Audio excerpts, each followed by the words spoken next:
Picture a ladder with each step bringing you closer and closer to your best self. This is the journey Maslow describes as we move from basic survival needs to our basic self-fulfillment. Today, I will guide you through Maslow's 5 stages of hierarchy of needs. It's a model that explains human motivation from basic survival to personal growth. Understanding Maslow's hierarchy is valuable for personal growth as it helps us to understand what drives our needs and motivations at every stage of our lives.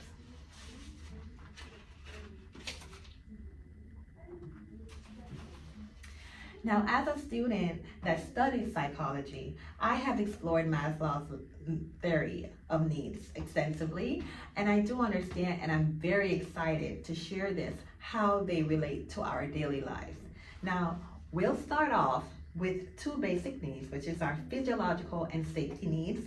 Then we'll discuss our social and esteem needs, and then finally we'll wrap it all up with self-actualization.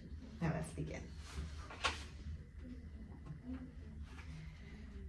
So first and foremost, our basic needs are physiological and safety needs. As you can see here, I have a little brief explanation of physiological needs here. But according to the February 2024 article in Psychology magazine, quote, psychology requirements include essentials like food and water, or physiological requirements include essentials like food and water, right? So for the human body, we cannot survive without food for more than 1 week. And for water, we can survive without water for more than 3 days. So it's a survival thing. You need food, you need water. And that would be a way of doing, getting your physiological need. Now the article also states that among the fundamentals, conditions for safety and security and structural stability, well-being and health, and safety from mishaps and harms. So this basically means that we need security. We need to feel like we're in a safe place. We have shelter. That is a basic human need, and I believe it's a basic human right. And so that has to be met before we can even think about anything else. Being safe and having food and water. Okay? So safety needs, however, safety needs involve stability, health, and security from potential harm. The need to feel safe and secure is needed for survival.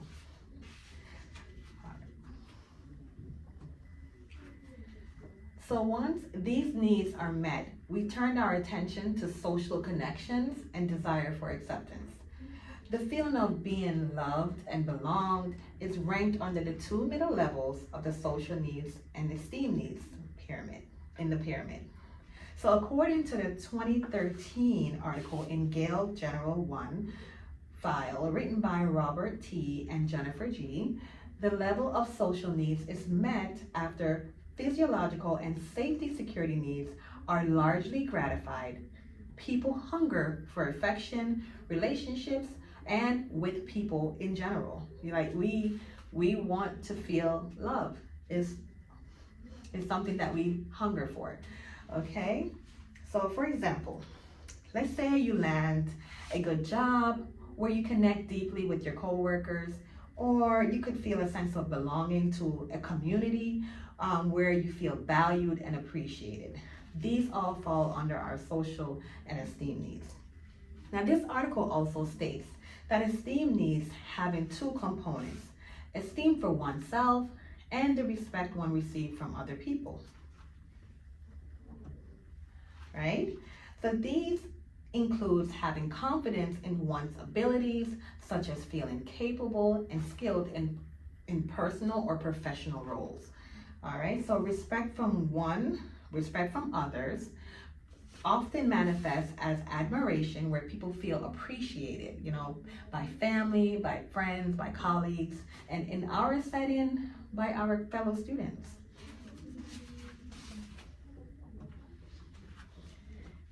So after satisfying social and esteem needs, we strive for self-actualization as the main goal. This is the main goal that all of us should strive for, basically going up this pyramid.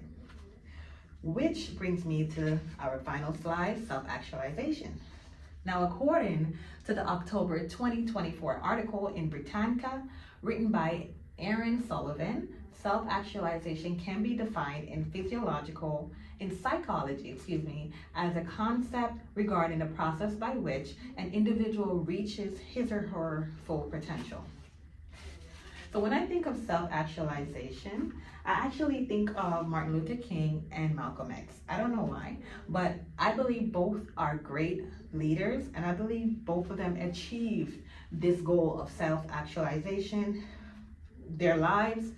They put their lives, in jeopardy, and they basically had a purpose for not only for themselves, but for others. And I feel like that's really what self-actualization is all about. Mastering all those levels and finally getting to a level where you're helping others.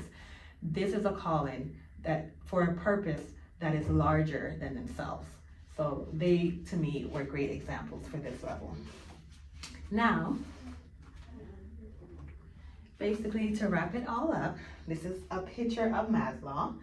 Now, to wrap this all up today, we explored the basic physiological and self-fulfillment needs that drives us as humans.